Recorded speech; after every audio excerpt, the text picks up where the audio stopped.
Hey there, Anthropic released a new skill for Claude Code called Playground, which creates an HTML visual tool to interact with your project rather than having to prompt and type everything. Let me show you how this works. Use the Playground skill to allow me to enhance, tweak, or edit the layout of my website and try different color schemes. And what we're looking at here is the Viable Edge website. As I start to click around here, you can see that the colors are changing. The design is changing. I can make a lot of different edits and adjustments. I can make all of these different adjustments that previously would require a lot of prompting, a lot of hair pulling. And I think it's one of the reasons that a lot of people have struggled with UI in Claude Code and other coding agents. Once I'm finished dialing those changes in, there is a pre-built prompt for you to take back to Claude Code. I simply copy that prompt and I enter it in. And it's as simple as that. To install the Playground skill, it's very easy.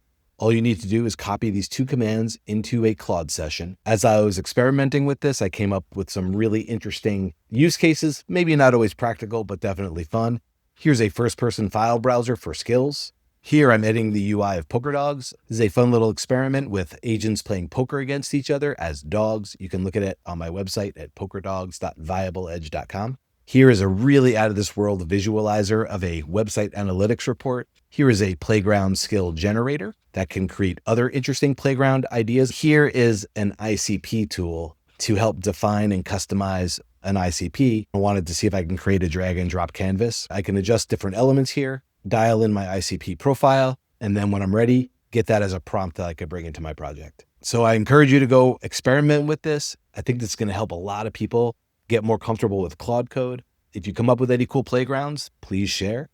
If you like this video, I invite you to like and subscribe to the channel. Thanks so much for watching. See you in the next one.